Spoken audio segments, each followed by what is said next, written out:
ಕಳೆದ ಭಾನುವಾರ ನಡೆಯಬೇಕಾಗಿದ್ದ ಸಭೆ ಇವತ್ತು ದೆಹಲಿಯಲ್ಲಿ ಸಂಜೆ 5 ಗಂಟೆಗೆ ಹೈ ವೋಲ್ಟೇಜ್ ಮೀಟಿಂಗ್ ಅಂತೆ. ಸೋನಿಯಾ ಗಾಂಧಿ ಅವರ ನಿವಾಸದಲ್ಲಿ ನಡೆಯಲಿರುವಂತಹ ಸಭೆ ಇದು. ರಾಜ್ಯ ರಾಜಕೀಯದ ಬೆಳವಣಿಗೆಗಳ ಬಗ್ಗೆ ಚರ್ಚೆಯನ್ನ ಮಾಡಲಿದ್ದಾರೆ. ರಾಹುಲ್ ಗಾಂಧಿ ಅವರು, ಮಲ್ಲಿಕಾರ್ಜುನ್ ಖರ್ಗೆ ಅವರು ಇದರಲ್ಲಿ ಭಾಗಿಯಾಗಲಿದ್ದಾರೆ. ಕರ್ನಾಟಕ ರಾಜಕೀಯದಲ್ಲಿ ಆಗಿರುವಂತಹ ವಿದ್ಯಮಾನಗಳ ಬಗ್ಗೆ ಚರ್ಚೆಯನ್ನ ಮಾಡುವಂತಹ ಸಾಧ್ಯತೆ ಅಂತಿದ್ದಾರೆ. ಕಳೆದ ಭಾನುವಾರ ನಡೆಯಬೇಕಾಗಿದ್ದ ಸಭೆ ಅದು ಇವತ್ತು ಸಂಜೆ 5 ಗಂಟೆಗೆ ನಡೆಯುತ್ತೆ. ಆ ಸಭೆಯಲ್ಲಿ ರಾಜ್ಯ ರಾಜಕೀಯದಲ್ಲಿ ಅತ್ಯಂತ ಆಗಿರುವಂಥ ಬೆಳವಣಿಗೆ ಏನಿದೆ, ಕುರ್ಚಿ ಕದನದ ವಿಚಾರ, ಇದು ಮಹತ್ವದ್ದಾಗಿದೆ ಸಭೆ ಅಂತ ಹೇಳ್ತಾ ಇದ್ದಾರೆ. ಕಳೆದ ವಾರ ಆಗಬೇಕಾಗಿತ್ತು, ಆ ನಿಟ್ಟಿನಲ್ಲೇ ಜಟಾಪಟಿಗಳೆಲ್ಲ ನಡೀತು. ಈಗ ಅದು ಫೈನಲಿ ಇವತ್ತು ಆ ಸಭೆ ನಡೆಯುತ್ತೆ ಅಂತೆ ಸಂಜೆ 5 ಗಂಟೆಗೆ.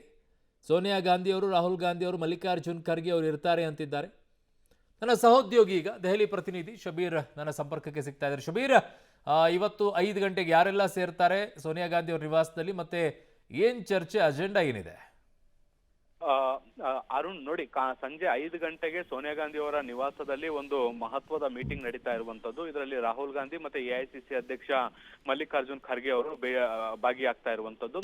ಸಹಜವಾಗಿ ಈಗ ಕರ್ನಾಟಕದ ವಿದ್ಯಮಾನಗಳ ಬಗ್ಗೆ ಈ ಒಂದು ಸಭೆಯಲ್ಲಿ ಚರ್ಚೆ ಆಗಬಹುದಾದಂತ ಸಾಧ್ಯತೆಗಳನ್ನ ನಿರೀಕ್ಷೆ ಮಾಡಲಾಗ್ತಾ ಇದೆ. ಕಳೆದ ಬಾರಿ ಒಂದು ವಿಧಾನಸಭೆ ಅಂದ್ರೆ ಸಂಸತ್ ಅಧಿವೇಶನ ನಡೆಯೋಕ್ಕಿಂತ ಮುಂಚೆ ಒಂದು ಸಭೆ ಸೋನಿಯಾ ಗಾಂಧಿ ಅವರ ನೇತೃತ್ವದಲ್ಲಿ ನಡೆಸಲಾಗಿತ್ತು. ಈ ಸಂದರ್ಭದಲ್ಲಿ ರಾಜ್ಯದ ವಿದ್ಯಮಾನಗಳಿಗೆ ಸಂಬಂಧಪಟ್ಟಂತೆ ಮಧ್ಯಪ್ರವೇಶ ಮಾಡಬೇಕು, ಕೂಡಲೇ ಒಂದು ನಿರ್ಧಾರವನ್ನ ತೆಗೆದುಕೊಳ್ಬೇಕು ಅನ್ನುವಂತ ನಿಟ್ಟಿನಲ್ಲಿ ಮಲ್ಲಿಕಾರ್ಜುನ್ ಖರ್ಗೆ ಅವರು ಸೋನಿಯಾ ಗಾಂಧಿ ಅವರಿಗೆ ಮುಂದೆ ಪ್ರಸ್ತಾಪ ಮಾಡಿ ಬಂದಿದ್ರು. ಅದಾದ ಒಂದು ವಾರದ ಬಳಿಕ ಈಗ ಮತ್ತೊಂದು ಮಹತ್ವದ ಸಭೆಯನ್ನ ಕರೆದಿರುವಂತದ್ದು. ಮೂವರೇ ನಾಯಕರು ಭಾಗಿಯಾಗ್ತಾ ಇರುವಂತಹ ಹಿನ್ನೆಲೆಯಲ್ಲಿ ರಾಜ್ಯದ ವಿದ್ಯಮಾನಗಳಿಗೆ ಸಂಬಂಧಪಟ್ಟಂತೆ ಚರ್ಚೆ ಮಾಡಬಹುದಾದಂತ ಸಾಧ್ಯತೆಗಳಿದೆ ಅಂತ ಕಾಂಗ್ರೆಸ್ನ ಮೂಲಗಳು ಹೇಳ್ತಾ ಇರುವಂತದ್ದು. ಹೀಗಾಗಿ ಕಳೆದ 2-3 ವಾರಗಳಿಂದ ಏನು ಮುಖ್ಯಮಂತ್ರಿ ಬದಲಾವಣೆ ವಿಚಾರಕ್ಕೆ ಸಂಬಂಧಪಟ್ಟಂತೆ ಏನು ಸಾಕಷ್ಟು ಮಹತ್ವದ ಬೆಳವಣಿಗೆಗಳು ನಡೀತಾ ಇದ್ವು, ಇದಕ್ಕೆ ಪೂರಕವಾಗಿ ಈ ಸಭೆಯಲ್ಲಿ ಚರ್ಚೆ ಆಗಬಹುದಾದಂತ ಸಾಧ್ಯತೆಗಳಿದಾವೆ. ಅರುಣ್. ಓಕೆ ಶಬೀರ್, ನಿಮ್ಮೆಲ್ಲ ಮಾಹಿತಿಗೆ ಧನ್ಯವಾದಗಳು.